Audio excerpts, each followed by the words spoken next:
Eh ben, salut à tous, on se retrouve aujourd'hui pour une nouvelle vidéo. Donc, pour vous donner un peu la suite du programme, comment ça va se passer, ce qu'on va faire, les nouveautés et tout. Alors, du coup, comme je l'avais dit sur ma vidéo précédente, je devais effectuer ma commande le 19.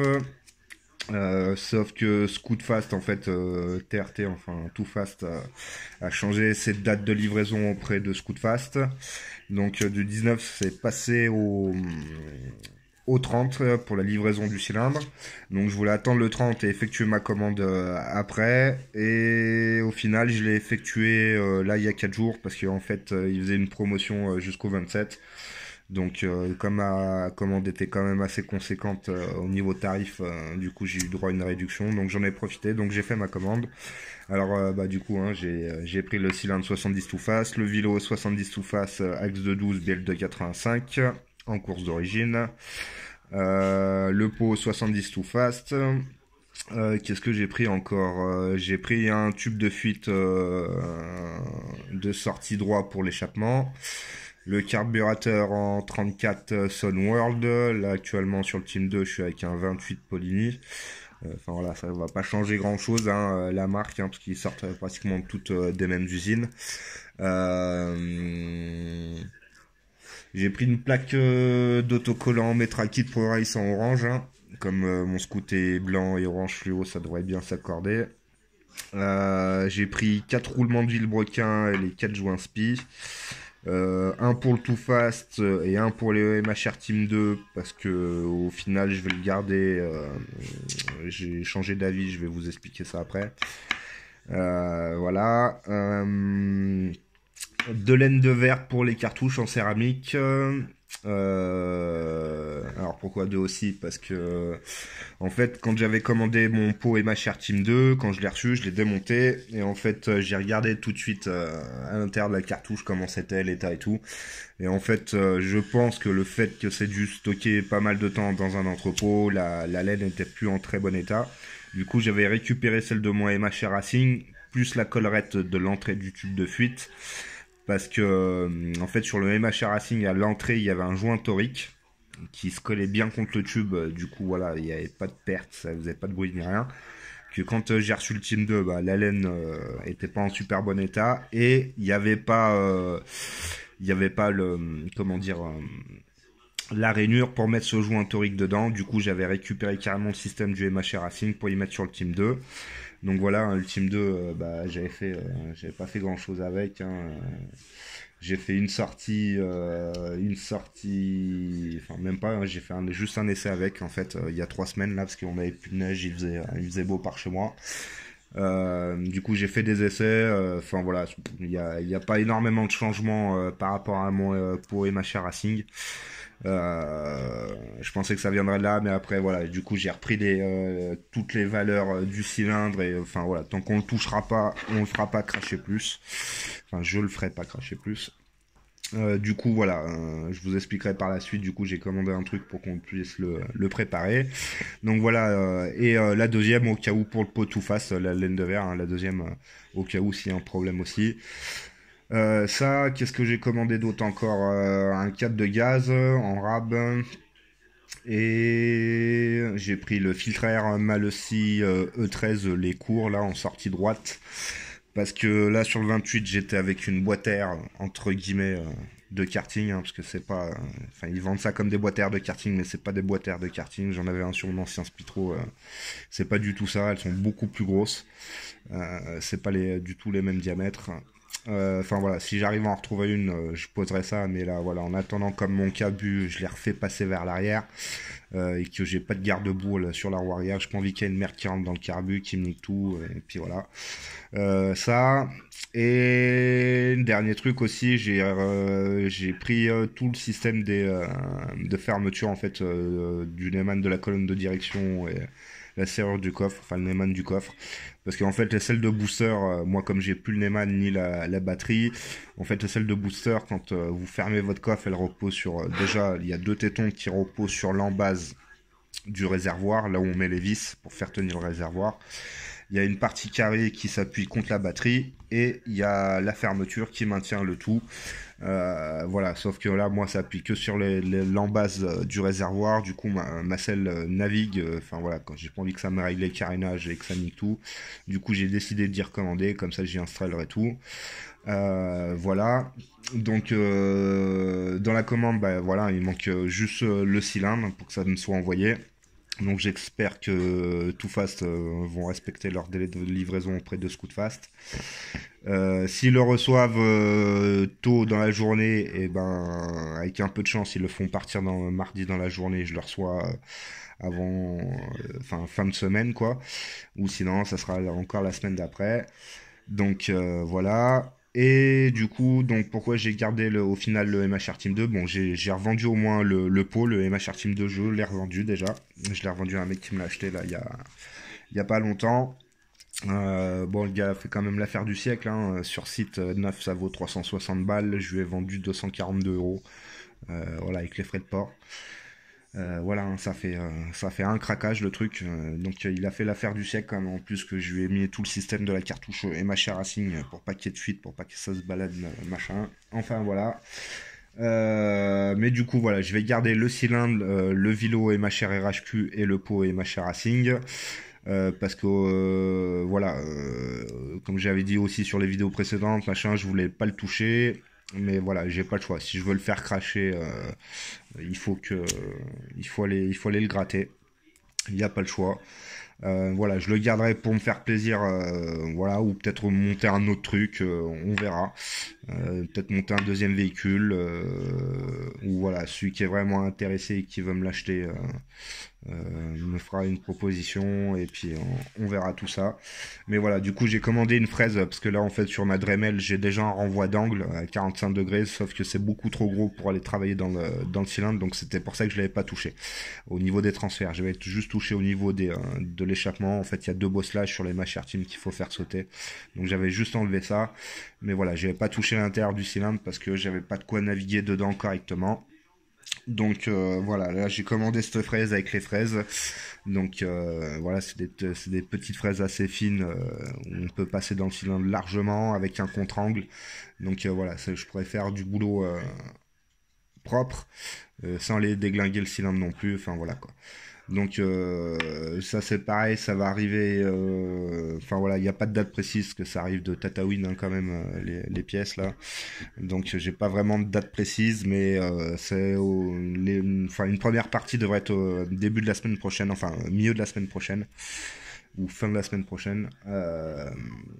Donc voilà, je devrais recevoir ça aussi. Donc là, en attendant, voilà, je m'occupe, j'ai repréparé deux trois trucs, j'ai retouché un peu mes carters parce que je me suis aperçu l'autre fois là quand j'ai enlevé mon cylindre qu'il y a un côté où il manquait un petit peu. Donc je vais vous montrer un petit peu tout ça. Donc voilà mes carters. Donc en fait il manquait un petit peu au niveau des transferts là, juste là sur ce côté là il manquait un petit peu, du coup je suis allé le retoucher. Donc voilà. Donc voilà comment moi mes carters sont préparés.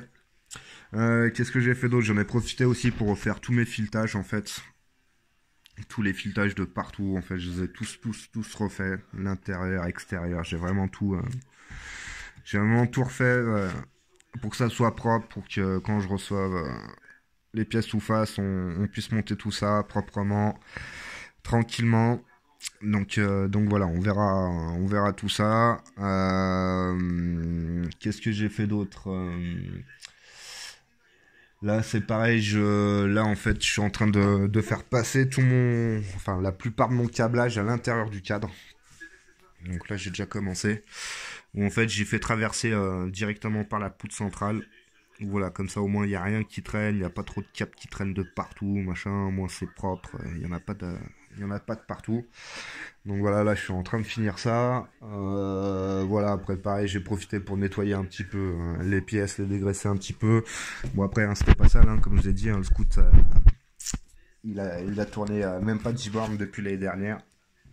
Donc mes pièces sont relativement propres, même bien propres, donc ça c'est cool. Donc voilà. Quand je recevrai la fraise, enfin tout le matériel de la fraise et tout, je ferai une vidéo de la préparation du cylindre. Donc on fera la vidéo ensemble. Donc voilà, vous montrer ce que je vais faire dessus. Donc en fait, sur le port A, on va lui mettre beaucoup d'angle au niveau de la culasse, bien y mettre propre carré. Le port B, on va le mettre à plat au niveau du piston et au niveau de sa cloison. On va le faire bien renvoyer au niveau de l'axe des goujons de la sortie de l'échappement. Et les trois transferts arrière, enfin qui sont quand même des transferts latéraux, hein, on les appelle des transferts arrière, mais ce sont des transferts latéraux. Pareil, on les remettra bien au carré, puis balancer aussi vers la culasse pour bien que ça balaye. Donc voilà, on fera tout ça ensemble. Et puis après pour les tout face, alors là je suis un petit peu ennuyé parce qu'au final là je viens d'en apprendre une. D'ailleurs merci Yonnet, hein, une fois de plus de faire tes vidéos machin parce que sinon j'aurais, enfin voilà, je m'en serais rendu compte après, mais sur le coup j'aurais été con. C'est qu'en fait, apparemment maintenant sur les vélos 70, enfin en course d'origine, les masses sont plus grosses. Donc, par exemple mon RHQ que j'ai là actuellement, donc je vais être apparemment obligé d'aller retravailler le passage des masses. Donc ça me fait un peu chier parce que je pensais que j'aurais juste à empiler tout ça et au pire juste à retravailler un peu le carter au niveau des transferts pour bien y aligner. Parce que le cylindre serait rentré déjà tranquille, hein, puisque j'ai déjà foutu le MHR Team 2, hein, c'est des diamètres 47,6, donc le cylindre serait rentré tranquillement, ça y aurait pas eu de souci, mais bon voilà. Apparemment maintenant tout fast, leurs bielles sont un petit peu plus grosses. Du coup il va falloir aller retravailler le passage des masses du vélo. Donc voilà, alors là je suis en train de voir, j'ai un pote, le frère d'un pote à moi qui a une usine de tourneur fraiseur, je vais aller voir dès demain s'il peut me faire ça. Là j'attends qu'on me réponde pour savoir combien il faut que j'enlève exactement, parce que je sais pas ce qu'il faut enlever, combien d'épaisseur il faut enlever. Donc voilà, si je le sais, comme ça je peux y faire avant de recevoir les pièces, comme ça quand je les reçois c'est pareil, on fait tout ça ensemble, le montage, les réglages et tout. Mais voilà, je m'étais déjà renseigné un petit peu là hier, enfin auprès d'une entreprise. Puis le mec, enfin je crois que ça va être, je pense qu'il va pas falloir enlever grand chose. Ça va être un coup de 3-4 millièmes à tout péter, parce que je sais, hein, enfin sur la vidéo on le voit, hein, il y a vraiment pas grand chose à enlever. Mais voilà, je pense que il vaut mieux le faire aussi sur. Enfin voilà, je peux pas m'amuser à faire ça. Le passage des masses du vélo, je peux pas m'amuser à y faire avec une Dremel. Il faut que ça soit propre, il faut qu'il y ait la même épaisseur qui soit enlevée de partout. Parce que voilà, sinon ça va créer des volumes morts à l'intérieur du carter, machin, et ça va me flinguer les carters. Voilà, puis je veux que ça soit quand même propre. On met de la pièce quand même assez chère là cette fois-ci. Enfin, on met même la classe, on va dire, hein, tout face, c'est la classe au-dessus pour les scouts, hein, on fait pas mieux à l'heure actuelle. Du coup voilà, alors je me suis renseigné hier, j'ai auprès d'une entreprise, le mec je lui dis hein, ça va être un coût de 3-4 milliards, le mec il me demandait 100 balles en plus sur des machines numériques, hein. C'est tout numérique machin, et le mec il a juste à rentrer ses données, poser la pièce, rentrer ses données, il touche rien, ça se fait tout automatiquement, le changement de tête, le positionnement machin, enfin tout se fait automatiquement. Je lui dis 100 balles, faut arrêter, enfin voilà. Ça me fait chier d'aller mettre 100 balles juste pour aller enlever si peu de matière. Voilà, ça va lui prendre 10 minutes. Hein. Donc ça me fait chier d'aller mettre 100 balles. Donc là, demain, je vais aller voir le frère de mon collègue s'il peut me faire ça pour pas trop cher. Voilà, on verra tout ça. Pour voilà, que comme je vous dis, quand je reçois les pièces, on monte ça directement. On fait tout ça ensemble, on fait les réglages, machin, machin. Donc voilà. Après, c'est pareil. Là, le tout face, il sera pas touché. Hein, on va y poser comme ça, juste aux bonnes valeurs. Normalement, j'ai les pièces derrière qui suivent pour que ça tourne, pour qu'on lui fasse cracher pratiquement, je pense, le maximum de ses chevaux. Donc voilà, aux bonnes valeurs et tout, je devrais cracher comme il faut. Voilà. Par contre, pourquoi le MHR Team 2 les Team 2, voilà, marchent déjà très bien, reçus comme ça. Mais voilà, c'est des cylindres où on a besoin d'aller les retoucher. Si on veut en fait lui faire cracher son maximum de potentiel, voilà, on n'a pas le choix, il faut aller les toucher. Voilà, comme je disais, je le faisais pas parce que j'ai pas le matériel nécessaire. Et dans l'idéal, voilà, après je le fais parce que je m'en fous, j'ai un autre cylindre qui arrive derrière, mais là je vais le faire. Mais voilà, normalement, ce qu'il faudrait pour être au top, pour voilà, pas les niquer le cylindre, enfin, il faudrait avoir un banc d'essai, faire du banc. Voilà, savoir où il faut, où est-ce qu'il faudra les toucher. Enfin, ça pour A, pour B, il faut aller les faire, ça c'est sûr. Mais voilà, on peut toujours aller un peu plus, jusqu'au voilà où le banc nous indiquera, où il dira bah stop, faut arrêter de le toucher, on ne touche plus à ça, machin. Maintenant on passe sur les réglages. Pareil, voilà, un banc sur les réglages, pour faire du réglage, c'est le top du top, parce que ça te dira s'il faut que tu mettes un peu plus d'avance, un peu moins, tu montes de gicleur, t'en baisses, tu te mets un peu plus lourd en galet, moins lourd, des ressorts plus durs, moins durs, enfin voilà. Au moins ça indique tout, de changement de pièce, une courroie un peu plus large, enfin voilà. Avoir un banc d'essai, c'est quand même le top du top pour faire du réglage et de la préparation de temps. Voilà, il n'y a pas à chier, au moins on sait où on va, on fait pas n'importe quoi. Donc voilà, on le fera quand même parce que je vous dis, voilà, après si on tue le cylindre, c'est pas grave, hein.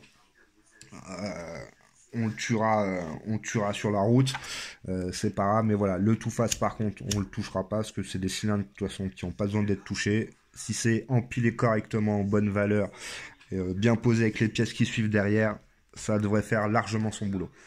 Donc voilà.